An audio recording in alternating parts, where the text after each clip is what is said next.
Se o Senhor acordou você essa manhã, louve a Ele. Aleluia.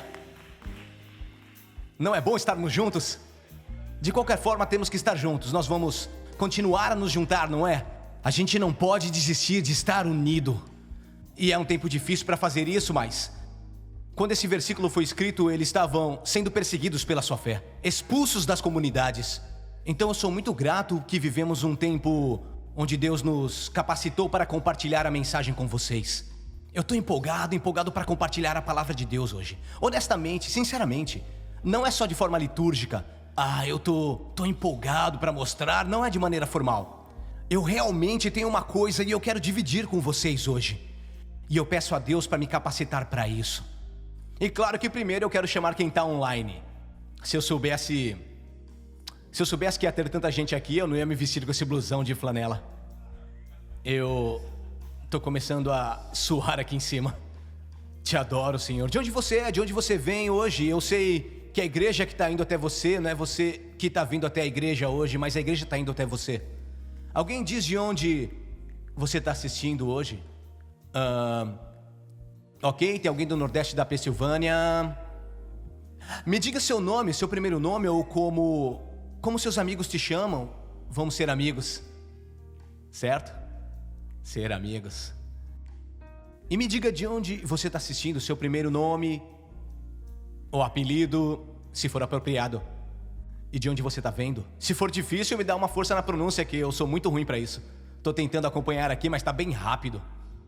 Tô vendo Hong Kong, Jamaica, Reino Unido, Boston, Índia, Londres. Se tá assistindo depois, coloca no comentário, porque eu leio todos eles. E quando eu estiver entediado, eu vou ter um motivo para orar. Posso orar por você? Posso ler o seu nome e orar por você. Eu vou saber de onde você é. Vai ser bem legal. Michigan, Oklahoma, Santa Fé, Novo México, Romênia. Isso me encanta, viu? Brasil, Dubai. Jeremy. É a música do Pearl Jam, não é? Deixa eu ver. Tem o Todd de Orlando. E me faz um favor. Eu quero que digam feliz aniversário para o Gordo Corbin. Ele se chama Gordo e nem é. Ele nem é gorducho. Isso é que é mais engraçado. Ele é bem magrelo. Ele faz 43 hoje. Ele estava andando por aí como se tivesse 77. Como quem diz, tô acabado. Mas todo mundo diz aí, parabéns, gordo, porque tá Holly, a Amy, o gordo aqui hoje. É claro que nós temos muita gente aqui. Acho que é prudente ter o mínimo de pessoas aqui. Eu queria ter pessoas aqui, pessoas que eu realmente amo, só para lembrar que não estamos sozinhos. Então parabéns, gordo do mundo todo. Eu queria que vocês pudessem ver isso. Uau! São mais pessoas do que vivem em Fernandina Beach, onde você cresceu. Só diga feliz aniversário. Tá assistindo aí? Feliz aniversário, mano! Mas não vamos cantar parabéns pra você. Mas você vai continuar feliz. Mesmo tendo dor nas costas, dor no joelho, com ligamentos rompidos, você continua feliz. Porque não foi dado pelo mundo. Que tipo de alegria? Essa é a alegria da Bíblia, Chris. Nenhum tipo de endorfina mais. Esse tipo de alegria.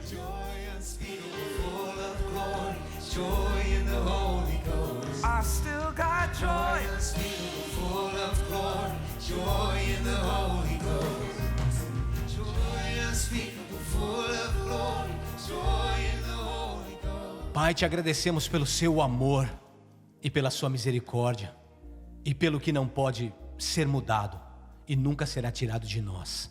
Eu oro por todos esses que estão reunidos hoje, ainda mais perto que se estivessem aqui no prédio.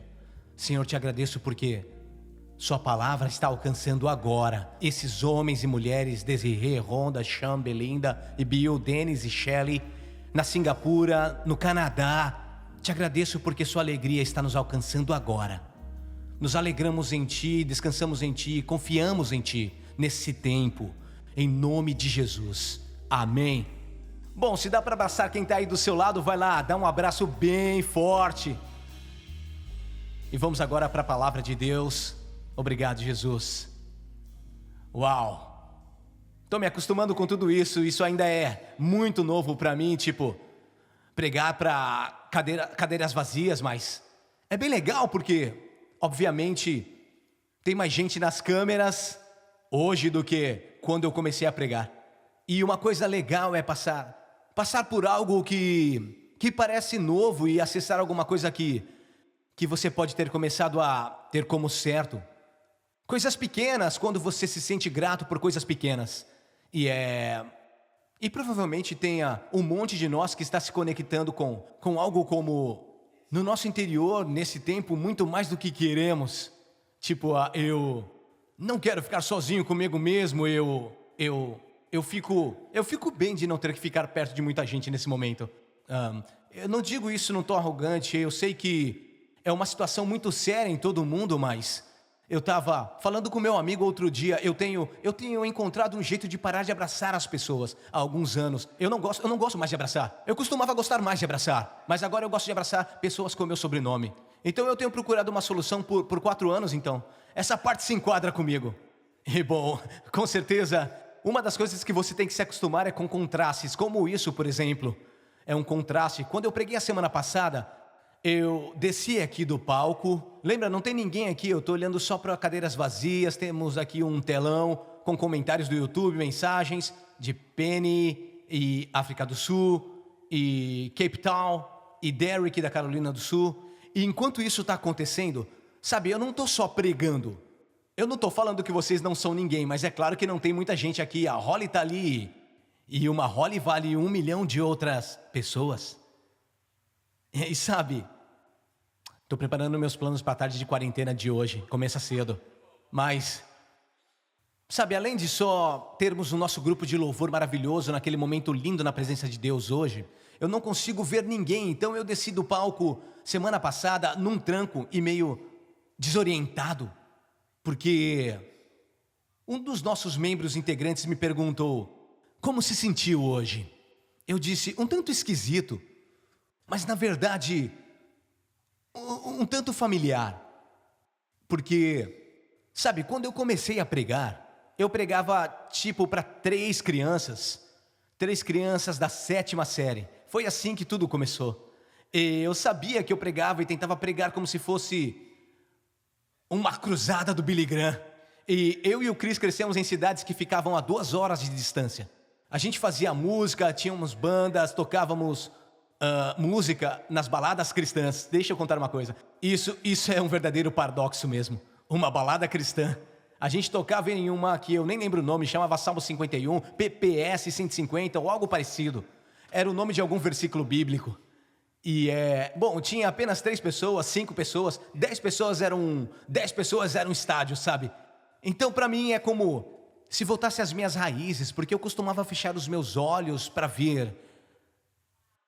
Sabe, quando eu pregava, as crianças tipo não prestavam atenção, talvez porque eu não era tão interessante.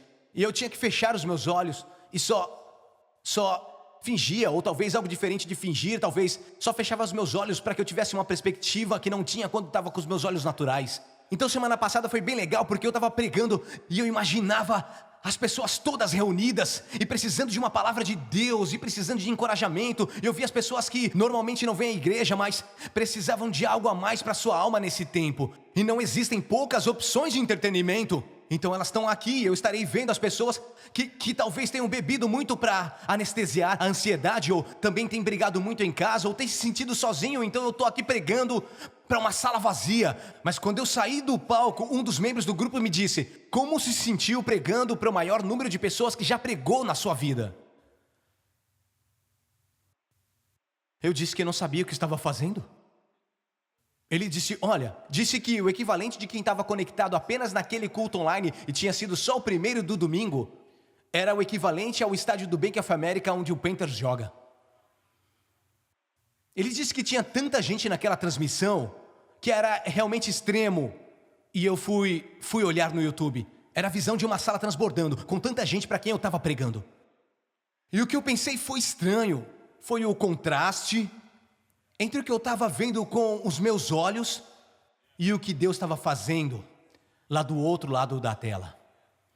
E o que me chamou a atenção é o que eu quero repartir com vocês hoje. um pouquinho. É que Deus estava fazendo a maior parte enquanto eu via o mínimo.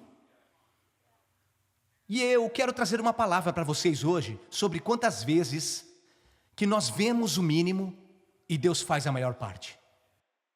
Mesmo quando não vejo aquilo que cantamos antes, você está trabalhando. Mesmo quando eu não sinto, você trabalha. Sem ofensas, irmão Leland, eu amo a parte que ele pôs na música. Eu colocaria até mesmo um especialmente. Quando não vejo nada, você trabalha. Especialmente não rima bem. Especialmente quando não tenho pressões na minha vida. Mas especialmente nos momentos quando vejo pouco, sinto pouco. Olha isso, conheço pouco. Entendo pouco. Esses são espaços que Deus cria para mostrar para a gente quem Ele é. Como sei que Ele abre caminho se nunca precisei de um caminho aberto? Como sei que Ele é provedor se nunca precisei de nada? Como vou saber que Ele é ressurreição se nunca experimentei a morte? Então a palavra do Senhor que eu quero falar hoje, ela vem de uma passagem da Bíblia que compartilhei com nossos líderes. Na sexta-feira tivemos uma reunião com só 5.000 dos nossos líderes, só para encorajar e fortalecer como igreja. E eu estava citando aquela frase, você está posicionado para o milagre.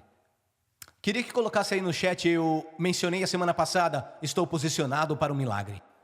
Escreve de onde você vem, vai lá e escreve, eu vejo Waliburgo, Carolina do Norte. Eu nunca ouvi falar dessa cidade. Eu estou aprendendo muita coisa nesse período. Eu não sabia que existia Waliburgo. Mas Deus está me posicionando, diga, posicionando para um milagre. E quer dizer que temos que aprender como ver em nosso espírito o que não podemos sentir. E é uma habilidade muito importante que quero dedicar toda a mensagem hoje. Deixa eu ler essa história, pode ser familiar ou não, mas vamos pular direto para o meio dela. Em 2 Reis, capítulo 6, verso 15. E o livro diz, o servo do homem de Deus levantou-se bem cedo pela manhã, e quando saía viu que uma tropa de cavalos e carros de guerra havia cercado a cidade. O que ele disse depois foi algo que muitos de nós temos dito com palavras diferentes, ou até usando linguagens mais pesadas. Ele exclamou, meu Senhor, não, não, não, não, não, não, não. Quantas mães quando ouviram que as aulas foram canceladas disseram, não, não, não, não. Quantos ao encontrar o seu conselheiro financeiro ou ver a sua conta disseram, não, não. Queria postar isso no chat com um monte de as. Diga, não. Coloque o máximo de que seu dedão conseguir. A gente se sente assim, não é?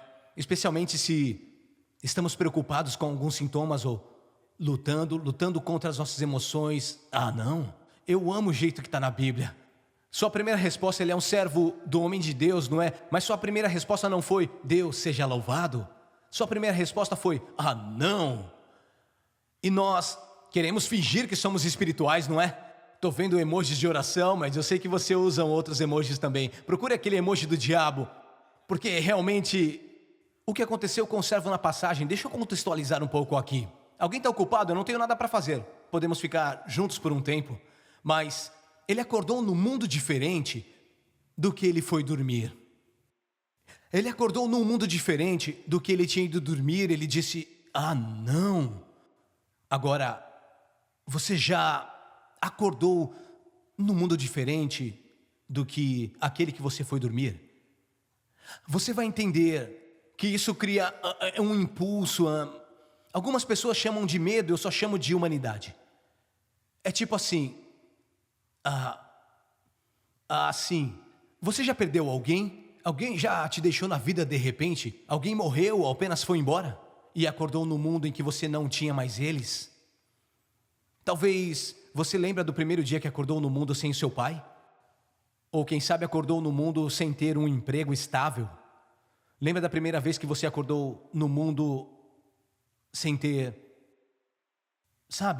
sem NBA? Eu lembro quando começaram a cancelar tudo algumas semanas atrás. Eu digo, não de uma forma irônica, mas quando começaram a cancelar coisas que você conta, faz você questionar tudo. E mesmo que seja algo que nós sempre chamamos de diversão, ou disso, ou daquilo, é só o sentimento do tipo, ah não, olha essa questão, ela fica ainda mais específica. O que nós faremos? Certo? Então é onde você se encontra hoje. Eu quero pregar uma mensagem para você. O que eu faço? O que eu faço? E o servo faz uma pergunta e o profeta dá a resposta no verso 16. Diz assim: não tenha medo. Aqueles que estão conosco são mais numerosos do que eles. E Eliseu orou. E vamos orar essa mesma oração hoje. E vamos continuar orando pelos próximos 7 dias, até que veja vocês de novo online. Vamos fazer essa oração sobre aqueles que nós amamos. E vamos fazer essa oração por nós mesmos. E você também manda essa oração por mensagem de texto. Porque tem empresários aqui na minha igreja que estão assim, ah não, o que eu faço? E médicos aqui na igreja que estão assim, ah não, o que faremos? Eu não tenho respostas. Então essa é a oração, certo? Essa é a oração que quero que oremos nesse momento. Senhor, abre os olhos dele, para que veja. Senhor, abre os olhos dele, para que veja. Alguém põe no chat, abre meus olhos. Nos comentários, abre meus olhos. Quem está sentado nos bancos atrás de mim, diga, abre os meus olhos.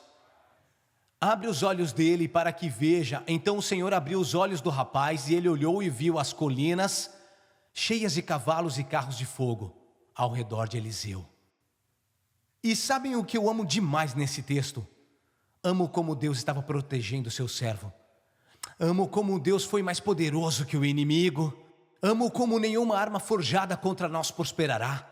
Eu amo tudo isso, mas às vezes quando você está numa situação ou circunstância de pavor, os clichês nem sempre te confortam muito bem. Eu não sabia como chamar essa mensagem, nem sei como vai chamar quando deixar online, mas vamos ver isso depois. Mas eu voltei no tempo lendo essa passagem.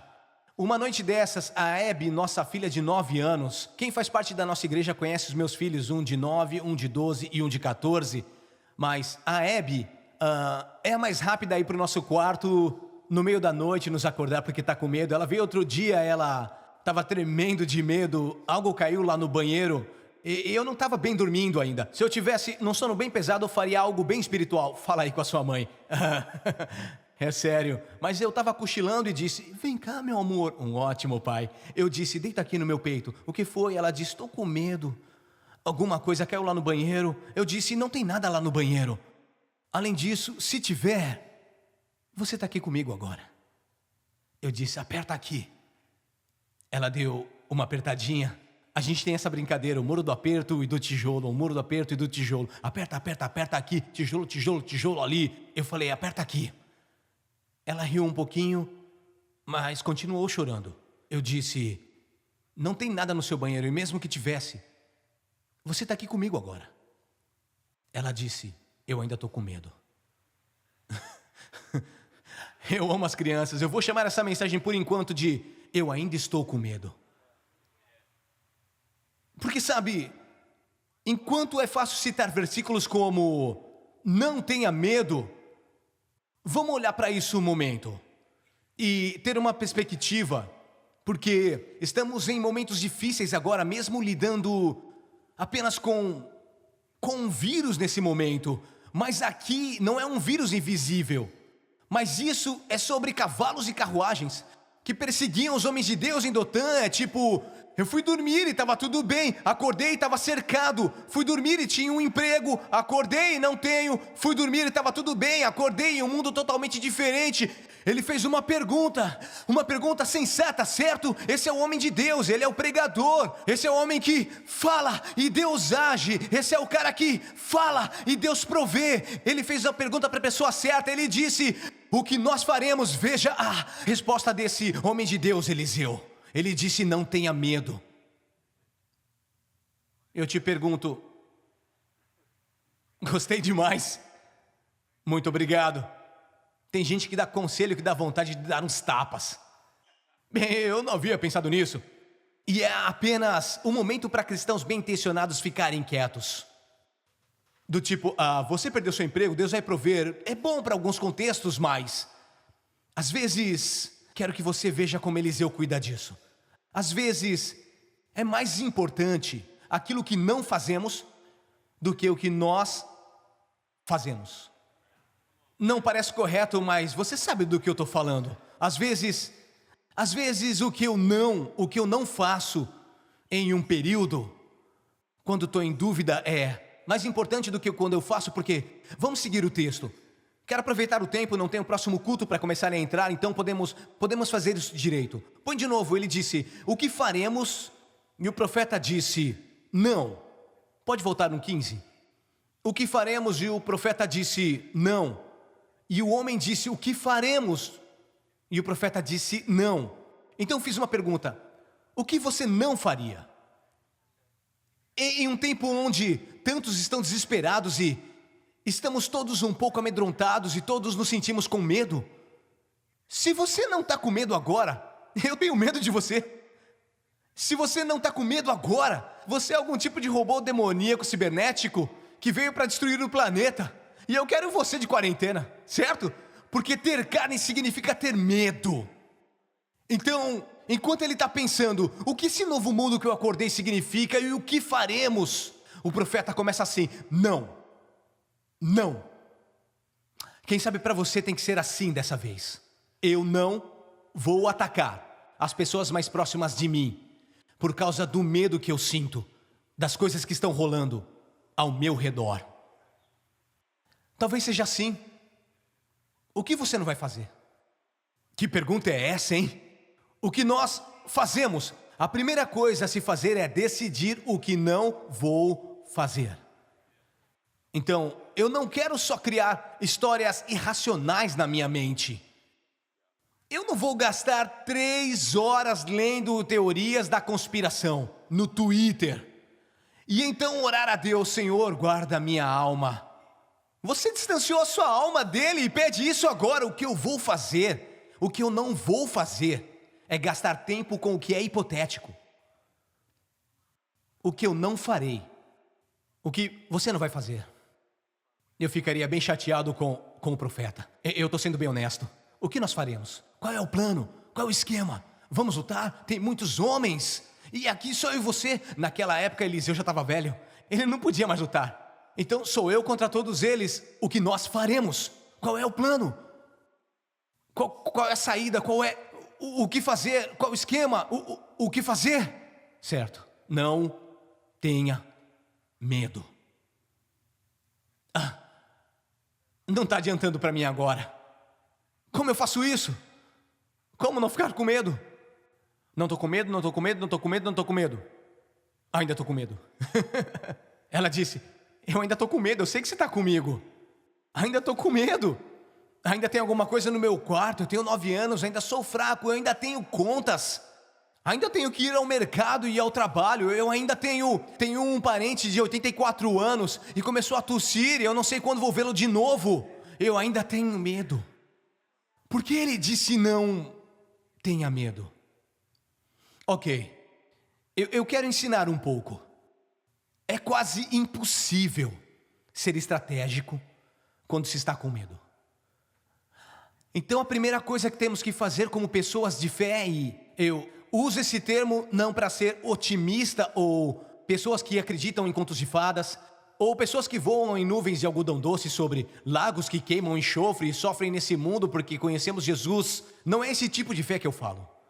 Não falo de uma fé de fórmulas. Também não é a fé que tem todas as respostas. Quero dizer, a fé da melhor pergunta. O que nós vamos fazer? Ok? O que não faremos?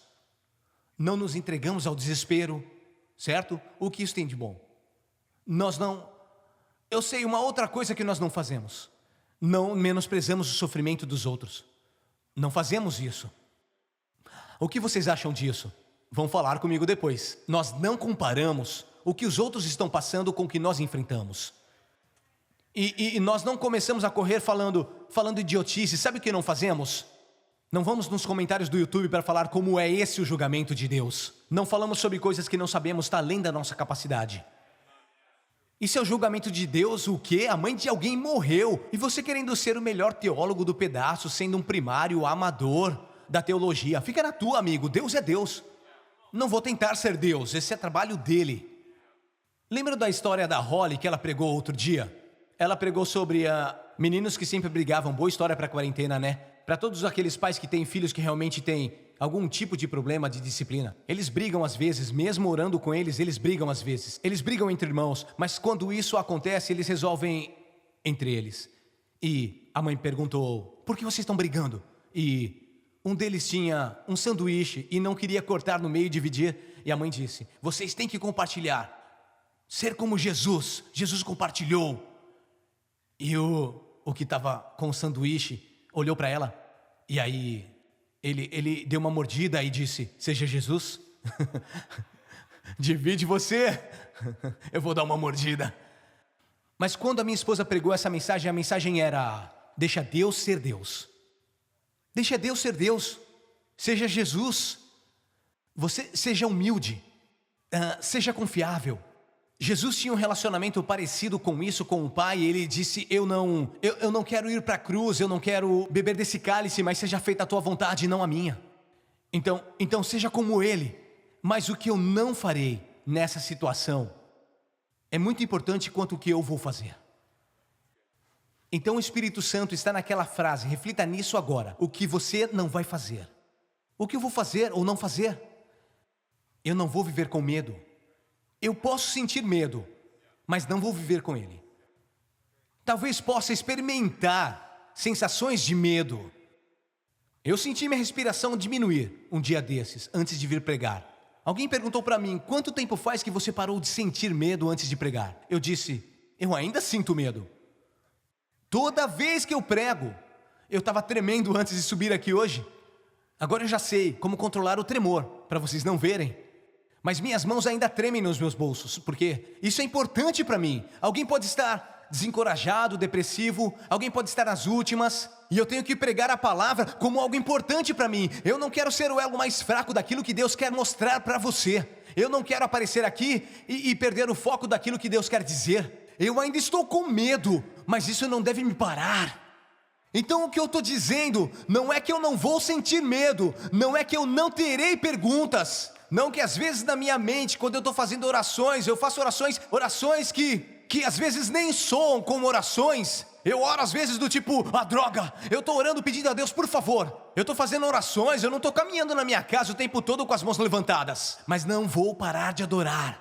Não vou parar de adorar. Coloque no chat, não vou parar, não vou parar, não vou parar. O que eu não vou fazer, não vou parar, não vou retroceder, não vou desistir, não vou me render, não vou perder a minha igreja, não vou perder a minha paz. Minha paz foi comprada com o sangue de Cristo, e é muito caro, sozinho não dá, é muito valioso, é o único tesouro que eu tenho, é a única coisa que a ferrugem não come, que os ladrões não podem roubar. Eu posso estar com medo, mas eu ainda vou ficar firme na palavra do Senhor, que não se prostra para sua estátua, Nabucodonosor. Eu não vou me prostrar. Me lance na fogueira se você precisar. Pode amarrar as minhas mãos e me jogue na fornalha como Sadraque, Mesaque e Abidnego. Eles disseram assim, o nosso Deus é totalmente capaz de nos livrar, e nós sabemos que Ele irá. Mas mesmo que alguém diga, mesmo que Ele não faça, eu não me prostrarei. E a única coisa que o fogo vai fazer é queimar o pano que vocês amarraram em mim. Deus disse, eu vou te libertar nesse período. Eu vou usar o fogo para libertar você. Vou libertar você dos vícios. Vou libertar você das más prioridades. E eu vou te libertar das distrações. Então foi isso que o homem de Deus disse. Ele disse, não tenha medo. Você pode sentir medo. Ele pode andar de carona com você, mas não dirigir. Mal posso esperar para ouvir os testemunhos dessa mensagem, porque você tem deixado esse sujeito dirigir. Tem deixado aquele trapaceiro, aquele ladrão, aquele bandido, aquele diabo roubar a sua vida, a sua paz, a sua alegria. Então ele disse, é isso que não iremos fazer. Ele disse, não tenha medo. Agora quem disse isso é tão importante quanto o que foi dito, concordam com isso? Então se o meu garoto de 14 anos disser, não esquenta pai, Deus está no controle, eu vou... Quando a minha mãe diz isso, tem mais peso, porque foi ela que disse. Então o ministro de Eliseu, lembra que era um ministro profético. O ministro profético não tem a ver com prever o futuro, tem a ver com enxergar. sobre enxergar. É sobre enxergar o invisível. Concordaria comigo que uma das lições que Deus está querendo ensinar agora, sei que tem muitas lições que nós vamos entender, porque estamos passando como uma sociedade, mas concordaria que uma das lições que Ele quer nos dar é que, às vezes, o que não podemos ver é mais importante do que podemos ver? Digo, mesmo pensando sobre isso como eu subi no palco semana passada e preguei o que estava acontecendo do outro lado do que eu podia ver, era significante. Ao mesmo tempo, a economia inteira está de pernas bambas por causa de um vírus invisível. Então a Bíblia começou a ser real quando comecei a pensar sobre, sabe, a palavra que parecia soar bem, mas agora tem mais sentido. Nós não lutamos contra carne ou sangue, mas contra principados e potestades. O que eu tento dizer é que estamos lutando contra o que podemos ver, e tem que ser primeiro contra aquilo que não conseguimos ver. E Deus está tentando nos mostrar algumas coisas hoje, porque veja bem, Ele não diz só, não tenha medo. E isso não está vindo de um homem que nunca tinha enfrentado medo antes. Isso vem de um profeta que teve que entrar na casa de uma viúva. Se quer estudar a Bíblia essa semana, sabe, se você se cansar de assistir aquela série que toda a nossa equipe está assistindo, Tiger King. Se você cansar do Tiger King, vou procurar um patrocínio do Netflix por ter feito isso.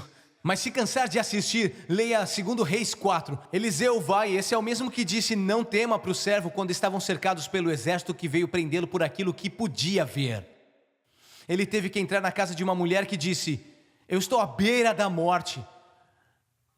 Meu marido está morto. Eu não tenho como pagar dívidas. Eu não tenho nada na minha casa, nada mesmo, a não ser um pouco de óleo. Só que esse profeta Eliseu tinha a habilidade de ver naquele pouco o que a mulher não conseguia ver, porque ela estava vendo através de uma lente diferente. Muitos de nós pensam que talvez a fé seja uma forma como manipulamos Deus, mas agora nos encontramos em uma época onde não podemos controlar quase nada mesmo. Não podemos controlar o que está aberto, o que está fechado. Não podemos controlar o que acontece lá no mercado, o que talvez nos afeta em casa, o que acontece nos outros países. Então, na época que não podemos controlar, nós temos que redefinir a fé. Porque eu pensava que fé era como uma alavanca. Imagina como se puxássemos a alavanca assim, tenham fé? Diga uma frase. Diga uma frase. E nós começamos a louvar e as bênçãos descem. É como uma transação, né? É tipo uma loteria de Jesus. É tipo, sim Senhor, né? Eu vou orar e os meus filhos vão ser ótimos alunos. Eu vou orar e a minha dor de cabeça vai parar. Eu vou orar e... Fé não é uma alavanca. Fé é uma lente. Uma forma de ver a situação. E às vezes a fé muda situações. E às vezes a fé muda a forma que você vê a situação. Às vezes Deus muda ela, às vezes Ele muda a mim. Mas de qualquer forma, mesmo quando não vejo nada, mesmo quando eu não sinto nada, vai lá, falem alguma coisa, vocês são líderes de louvores, não é? Especialmente quando eu não vejo, mesmo quando eu não sinto, especialmente quando eu não sinto e quando eu não sei o que eu faço, não tenha medo. Então o que o profeta disse à mulher em 2 Reis 4, ele está praticando em 2 Reis 6. Alguns de nós estão sendo treinados para pôr em prática o que pregamos aos outros. Pregamos sobre paz, pregamos sobre o poder de Deus e agora nós temos que provar.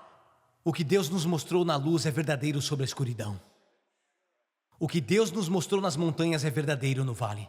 Aquilo que Deus nos mostrou na noite anterior ainda é verdade na manhã seguinte. E quando aquela mulher foi até os seus vizinhos e conseguiu todas as vasilhas, o óleo começou a transbordar e a única limitação que Deus poderia testar era a capacidade dela de receber. Continua verdadeiro. Então agora, Eliseu sabe que se o coração desse homem estiver cheio de medo, ele não pode agir na fé. Porque você não pode ser estratégico quando tem medo. E é por isso que é tão importante o que ele diz depois. Temos uma perspectiva. Coloca no chat. Perspectiva. Essa é uma oração por perspectiva. É uma oração por perspectiva. Eu postei no Instagram esses dias, porque o Senhor me deu, segundo Reis 6,17, disse que é uma oração por perspectiva. Perceba, o servo estava pedindo por proteção. O que faremos? Deus deu a ele perspectiva. O que você vê? O que eu faço? Começa com o que você vê. E se o inimigo te impedir de ver, se ele te impedir de ver as bênçãos, ele consegue te manter preso no lugar de inutilidade. Se ele te impede de ver as vantagens e oportunidades, ele consegue te manter correndo. Isso é algo muito importante quando você enxerga quem Deus é, o que você está passando fica bem pequeno. Algo tão pequeno pode bloquear algo muito maior. Posso ficar aqui um minuto? Ou vão dizer que não? Algo bem pequeno pode bloquear algo bem maior. Como eu posso ilustrar isso? Vou tentar ilustrar isso um pouquinho, peraí. Sei que ninguém está preparado para isso, só um minuto. Apavorando os caras das câmeras. Mas algo bem pequeno, isso é bem pequeno. Mas o que você deveria enxergar, você não pode ver. Todos orem por mim aí. Isso. Algo bem pequeno, isso é bem pequeno, né? É bem pequeno. Isso é bem pequeno. Pode bloquear algo muito maior. Agora você não consegue ver o que você deveria estar vendo. Algo muito pequeno. Talvez não seja coincidência que eu estou usando esse iPhone, porque alguns de vocês têm úlceras porque não saem disso, né? E olhando lá, veem aquele outro aplicativo da Bíblia, aquele outro aplicativo aberto. Como é o nome dele? Insta o quê? Insta, não é mais Instagram agora é Insta tolo. É tipo, isso faz eu sentir que parece que está muito longe, como se eu alternasse a realidade, eu não conseguisse ver o que é invisível. Algo muito pequeno pode bloquear algo maior. Ok, essa câmera tá ligada? A gente nem planejou isso, viu? Orem pelo seu pregador agora. Orem pelo cameraman, eu ainda estou a 2 metros de distância, vocês sabem, né? Mas eu queria ilustrar isso aqui, com umas coisas tão pequenas. Isso é o que 1 Reis 19 está falando. Que Elias, que era o grande homem de Deus, ensinou Eliseu, que em 2 Reis 6, que tudo que vimos não tem nada de novo. Porque o mesmo Deus que me libertou das garras do leão e do urso, também me libertará do filisteu incircunciso. A única razão que Eliseu sabia o que ver naquela situação, era que nunca tinha passado antes, ou que tinha seguido o grande homem de Deus, Elias, o profeta, o que clamou para descer fogo do Monte Carmelo. Lembra dessa história da Bíblia, Sean? Ele disse, se Deus é Deus, sirva-o. Se Baal é Deus, sirva-o. Escolha hoje a quem você irá servir. E Deus respondeu com fogo. 850 falsos profetas de Ácera, tiveram que dobrar os joelhos. E quando Elias terminou com o milagre, ele subiu a montanha para orar. Agora eu falo de perspectiva dentro da minha perspectiva. Eu ouvi o barulho de muitas águas, o barulho de chuva. Ouço coisas que não vejo. Eu sei que tem algo que eu não consigo ver. E quando o servo foi conferir o céu, ele disse, eu sei que você disse que ouviu alguma coisa, mas não tem nada lá. Mas Elias disse, algo que precisamos dizer para a nossa alma, volte lá e olhe de novo. Volte e olhe de novo. Alegrem-se no Senhor, eu vou dizer de novo, alegrem-se. Vou dizer novamente, alegrem-se. Diga de novo, diga de novo, diga de novo, confira de novo e olhe de novo. Vá de novo e olhe de novo. Diga de novo no chat, de novo nos comentários, de novo. Deus é bom. Diga de novo, o Senhor é meu pastor. Diga de novo, Deus está comigo. Diga de novo, Ele nunca me deixou. Diga de novo, eu nunca vi Ele desamparar um justo. Diga de novo, Ele é o pão da vida. Diga de novo, Ele abre caminhos. Diga de novo, Ele opera milagres. E quando ele checou pela 7ª vez, ele viu algo tão pequeno, uma nuvem do tamanho da mão de um homem. Algo tão pequeno. 3 anos e meio de seca chegou ao fim, por causa de algo tão pequeno. Mas sabe o que é estranho? Quando Jezabel, esposa de Acabe era um rei muito cruel. Jezabel era quem realmente mandava no pedaço. Um pregador uma vez disse que a última decisão que Acabe fez foi: sim, eu concordo. Depois disso, Jezabel assumiu o controle. E ela queria matar os profetas. Ela era muito mais dura que Acabe. Mas quando Jezabel soube o que Elias havia feito, ela disse, projeta lá na tela, 1 Reis 19. Por isso Jezabel mandou um mensageiro a Elias para dizer-lhe: que os deuses me castiguem com todo rigor, se amanhã a esta hora não fizer com tua vida o que você fez com a vida deles. Eu vou matá-lo. Mas ela não podia. Ela não podia. Tem certas coisas que o diabo não consegue fazer com você. Mas se ele conseguir fazer você acreditar, ele não vai precisar fazer nada. Se ele conseguir que você se bloqueie por algo tão pequeno, você está nessa câmera, volta para essa câmera. Como algo tão pequeno poderia... Olhe para o que Elias, o grande homem de Deus, fez no verso 3. Então Elias teve medo. Ele estava com medo. Então ele fugiu. E ele correu. E ele correu. E correu porque Jezabel não conseguia matá-lo. E como ela não conseguia matá-lo, tudo o que ela poderia fazer era convencê-lo. E então, eu creio que essa mensagem seja profética, não patética. Profética, no sentido que você está permitindo que algo tão pequeno bloqueie algo bem maior. E prometo para vocês agora que o chamado de Deus é maior que qualquer crise. Confie em mim ou leia na sua Bíblia, se não acredita em mim. É assim que eu passo por isso, porque eu sei que o chamado de Deus é maior. Então por que eu deixaria que algo tão pequeno bloqueasse algo tão grande? Quando ele fez as estrelas, ele deu nome a elas. E por que é que eu vou recusar levantar os meus olhos para os montes, quando eu sei de onde vem o meu socorro? Tem algo muito maior, tem algo mais incrível, tem algo do outro lado disso. E eu me pergunto o que tem do outro lado que é tão grande, que o inimigo mandou uma tempestade para destruir minha paz, para destruir a tua igreja. Deus está aqui comigo nesse lugar, vocês sentem isso? Então o profeta disse: aqueles que estão conosco são maiores do que os que estão com eles. Ele deve ter estudado em escola pública. Esse cara é ruim de matemática, hein? Elias é ruim de matemática. O servo pensou: o quê? Porque ele está contando, né? Assim, são maiores do que os que estão com ele, certo? Então, 1, 2... Ele conta os inimigos: 1, 2, 3, 4, 5, 6, 7, 8, 9, 10, 11, 12. Eu sei que alguém deve ter dito: pregador, isso é legal, isso está certo. Mas tem visto o jornal? Eu digo: vi sim, eu vi, eu vejo estatísticas. Mas que benefício vai fazer para mim se eu ficar com medo? Tipo, eu quero estar ciente. Mas tem uma linha tênue entre ciência e medo. Deixa eu falar isso, pode cortar depois se for muito forte. Acho perigoso quando começamos a fazer uma contagem progressiva de mortes como um placar num jogo de beisebol.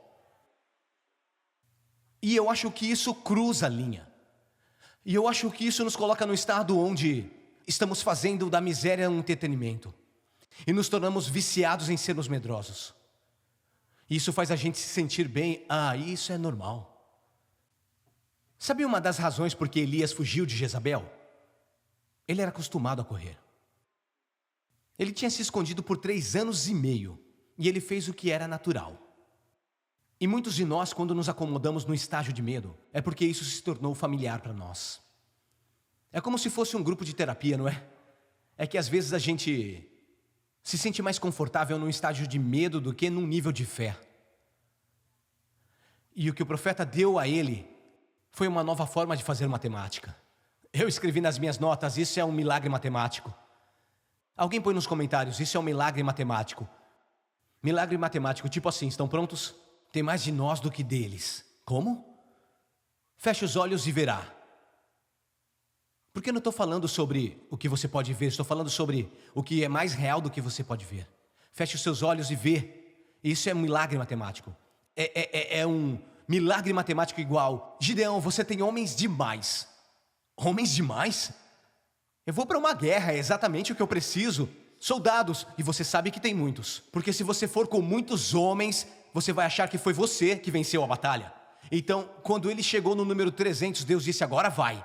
Vai na tua força. Agora vá. Esse é o milagre matemático. É como Jesus, que tinha 5.000 homens e mulheres e crianças. O que você tem? 5 pães e 2 peixes. Não é o bastante, certo? Depende da calculadora que você está usando. Isso não é instrumento de impostos. Isso é o Filho de Deus. Coloca nas minhas mãos. O que você tem na sua casa? Um pouquinho de óleo, um pouco de cada vez, um pouco de sanidade, um pouco de louvor. Apenas um sinal de Wi-Fi muito fraco, mas eu tô nessa, eu tô dentro, através da presença de Deus. E Deus é multiplicador, Deus é o bastante, Deus está comigo. Ele é o homem dos milagres. Há quantos dias ele estava morto? 3 dias. Isso mesmo, isso é um milagre, meu irmão. Deus disse: faça um recálculo. Pensei que já estava sem números, mas eu não tô. Achei que tinha sucumbido, mas não. Achei que já era, mas não. Isso é um milagre matemático. Alguém põe algo no chat enquanto eu abotou minha camisa. Milagre, meu irmão. Tava pregando tão forte que abriu o botão aqui. Tá legal. Tudo certo? Porque a palavra do Senhor veio ao servo e disse: tem mais conosco do que com eles. E aqui está a oração. Eu estou terminando, mais ou menos. Esse é o encerramento número 1. Encerramento número 1. Letra A maiúscula. Olha para isso, um milagre matemático. Louvem, quantos louvam o Senhor pela palavra? Porque precisamos muito disso em nossas vidas nesse momento. Realmente precisamos em nossa vida. Ele orou depois de encorajá-los: não tenha medo. E ele também disse: abra meus olhos. Abra meus olhos, essa é a oração. Isso realmente não é uma declaração física, certo? Os olhos dele estavam bem, por isso ficou preocupado. Ele tipo: minha visão é 20/20, mano, mas não sei para o que você está olhando. Assim, não. Abra os olhos dele. Paulo chamava os olhos do seu coração perspectiva. Agora, quando o servo olhou novamente, verso 17. Essa é a mensagem de hoje, ok? Abra os olhos dele. Então o Senhor atendeu o pedido de Eliseu. E ele olhou e viu as colinas cheias de cavalos e carros de fogo ao redor de Eliseu. Deixa eu contar o que é maravilhoso para mim sobre aquele verso. É quando Eliseu orou, a ajuda não veio. A ajuda já estava lá. Então, quando Eliseu orou, estão comigo? Quando ele orou, abra os olhos dele, para que ele possa ver. O Senhor tinha só que mostrar para ele o que já estava lá. E nós podemos orar por provisão, e isso é maravilhoso. Podemos orar por cura, e devemos. E realmente precisamos orar por todos aqueles que são enfermeiras ou médicos ou atendentes ou um oficial de polícia que estão trabalhando por nós. Nós precisamos orar por eles. Mas o que precisamos orar mais do que qualquer outra coisa é perspectiva. Estamos chegando no tempo onde o invisível é mais valioso que o visível. Existe uma coisa que pode ser abalada e será abalada, mas não pode permanecer. Estamos chegando num tempo onde a paz é mais lucrativa que bitcoins. Estamos chegando num tempo onde a alegria não consegue achar lugar nas circunstâncias externas. E quando ele olhou e viu os montes cheios de cavalos, os campos estavam cheios, mas ele ainda não via. Ele viu os montes cheios de carruagens de fogo, o fogo estava aceso. Mas quem sabe o que aconteceu quando ele orou? Não sei se querem ouvir isso ou não.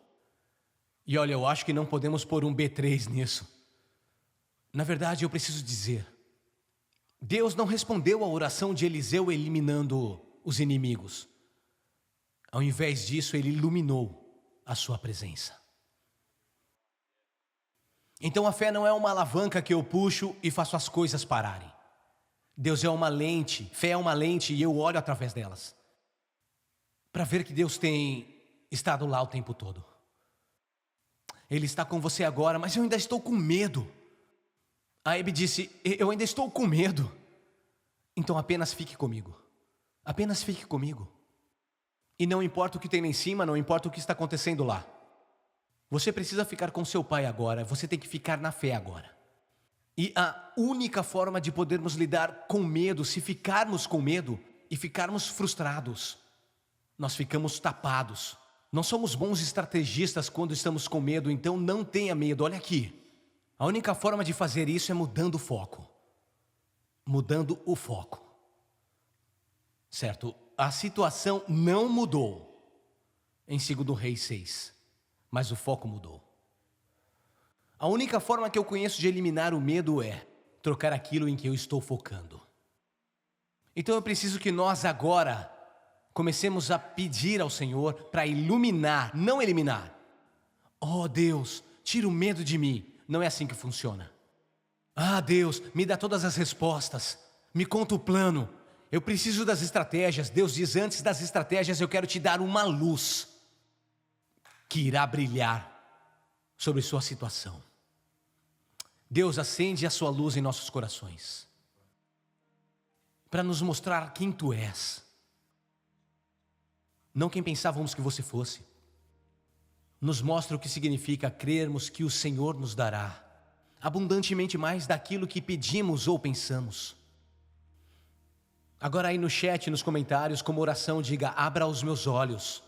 Abra meus olhos para eu ver o que há mais a meu favor do que contra mim. Você pensa, pastor, isso é muito fofo, mas esse clichê não me conforta muito agora, eu me sinto só. Eu sei que se sente sozinho, mas não está sozinho. E mesmo que esteja fisicamente tentando descobrir como prover para um monte de pessoas, agora muitos de nós estamos assim. Eu estou lá com você. A palavra diz, se Deus é por nós, quem será contra nós? Então a matemática é mais ou menos assim. Eu e Deus somos maiores do que qualquer coisa que enfrentamos. Nós e Deus, a igreja de Deus, não estamos sozinhos. Nesse momento estamos juntos. Agora mesmo, nesse instante juntos, nesse momento juntos, lutando, louvando juntos, compartilhando a palavra do Senhor juntos. Nesse momento, temos mais razões para acreditar em Deus do que duvidarmos dele. Acorda, nós temos mais vitórias atrás de nós do que razões para temer o que tem à nossa frente. Me ouviram? Nós temos mais razões para agradecermos neste momento do que razões para ter medo agora.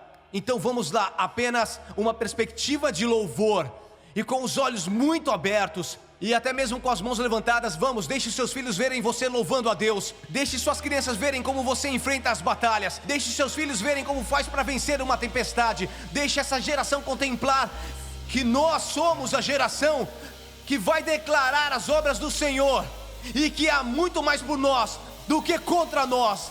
Ele é o nosso Deus poderoso, Ele é a nossa ajuda. Eu profetizo sobre a sua vida hoje. Você pode estar com medo, mas isso não impede a presença do Senhor. Obrigado, Jesus. Obrigado, Jesus.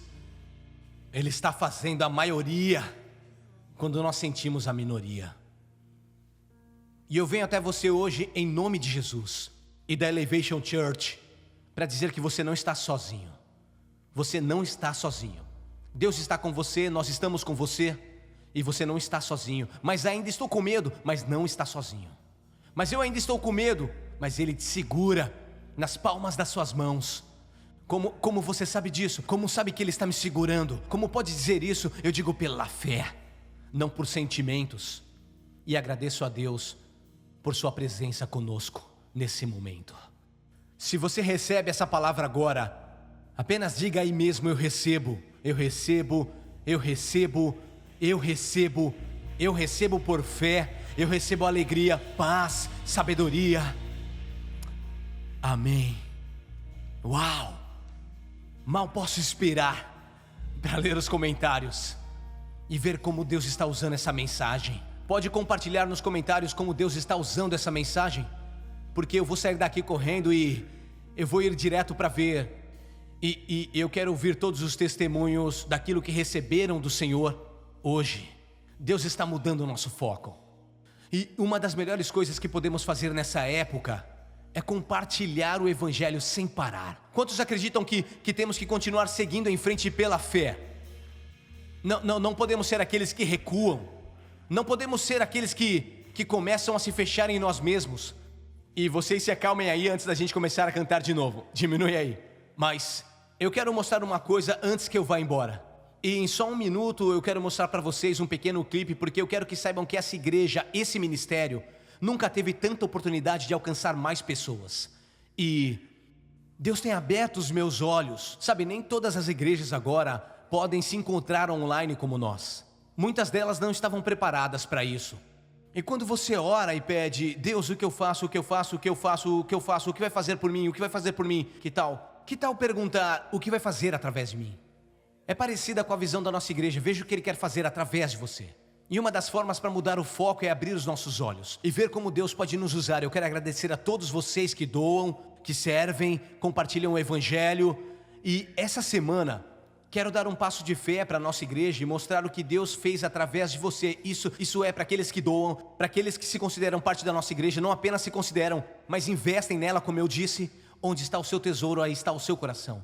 E essa semana eu pedi para o nosso time divulgar as refeições que eles servem. Tem sido centenas de milhares de refeições, todos os kits de higiene e todas as formas que estamos dando suporte aos professores na comunidade. É realmente incrível. Mas Deus colocou no meu coração para ajudarmos algumas igrejas. E nós pesquisamos os muitos relacionamentos que Deus tem dado à nossa igreja.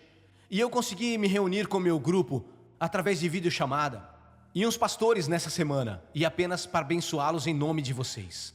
Se isso não fizer rolar uma lágrima, eu vou ter que checar o seu pulso depois da transmissão. Mas eu quero que você assista agora e veja que há muito mais por nós do que contra nós. Alguém coloca aí no chat agora mesmo. Nós não estamos sozinhos. Confira esse vídeo.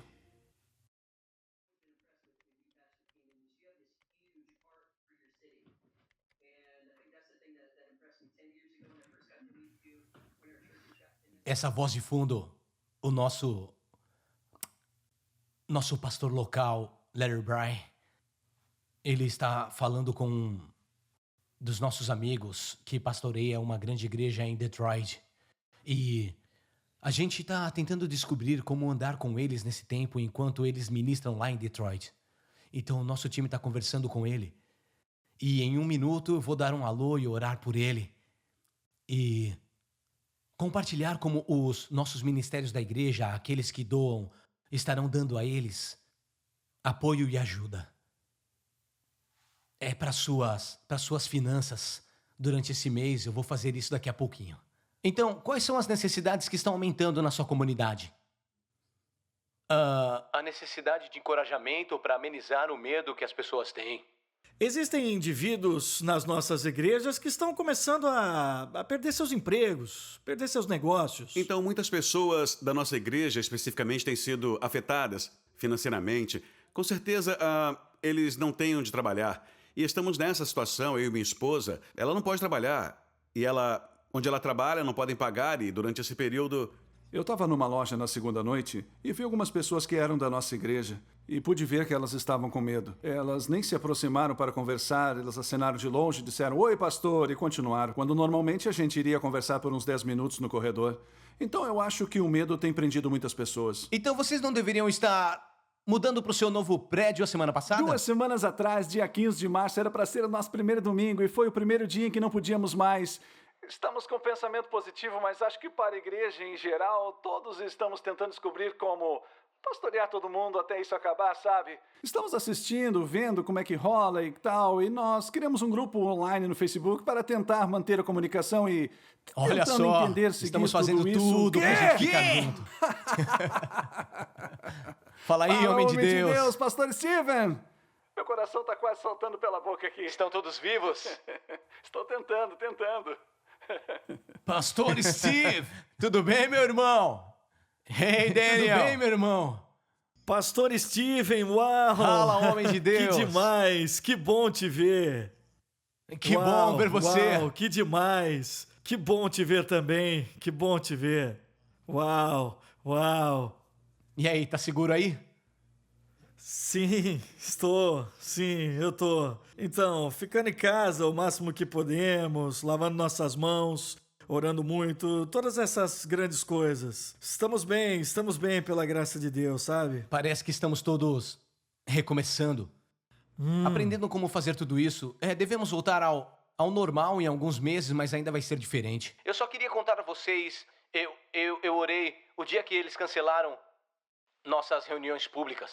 E eu pedi a Deus que mostrasse algo que pudéssemos fazer imediatamente, que não fosse só, ei, estamos orando por vocês, ou apenas postando versículos bíblicos. Isso tudo é bom, mas temos que ir além disso. E eu realmente senti que Deus não quer que eu apenas encoraje vocês, mas que pudéssemos dar a cada um de vocês $20.000 para ajudar durante esse período. Uau! Amamos vocês. Muito obrigado, viu? Vamos enviar $20.000 para ajudar vocês Uau. nesse período. $20.000 para ajudar com as despesas no próximo mês. Porque amamos o que vocês estão fazendo. Nós queremos dar a vocês $20.000 para ajudá-los no próximo mês, para vencermos tudo isso juntos. $20.000 para ajudar nos próximos tempos. Uau!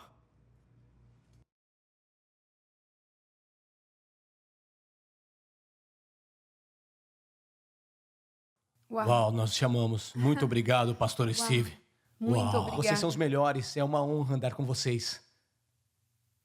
Eu não esperava por isso e eu não sei nem o que dizer. Eu quero dizer que somos muito gratos. Quero que saibam que vocês são demais, irmãos, por prestar atenção e observar o que está acontecendo aqui e eu não posso nem expressar como estamos agradecidos. Não estão sozinhos. Estamos com vocês. Senhor, eu te agradeço pelos amigos de ministério. Nesse momento, todos precisamos da ajuda, sabedoria e força. E peço que a sua provisão continue a fluir em todas as formas, não apenas provisão financeira, mas sua paz, seu amor e a sua alegria. E que a gente não vai demorar para se ver pessoalmente, Senhor. Nós mandamos um abraço virtual em nome de Jesus. Amém. Amamos vocês. Uau. Deixa eu abraçar vocês aqui pela Uau. câmera. Uau! Obrigado de verdade. Saibam que a gente ama estar junto com vocês. Muito obrigado. Obrigada, gente. Amamos todos vocês. Deus tem te usado de forma incrível na Elevation. Somos muito gratos por vocês. Isso. Obrigado por continuarem orando, conectando, compartilhando e doando. Agradeço Isso. em particular por suas doações nesse período. Por todos aqueles que dizimam e mandam ofertas. É o que nos capacita para estar posicionados não só para ver o milagre, mas para ser o Verdade. milagre. Deus está te usando de forma grandiosa. Quero te incentivar a continuar postando seus testemunhos. Vai lá nos comentários onde você está assistindo. Eu vou conferir essa semana. A Holly sempre confere também. Nós amamos. Nós amamos vocês, agradecemos pelas doações, agradecemos por sua parceria no Evangelho. Estamos aqui para vocês. É.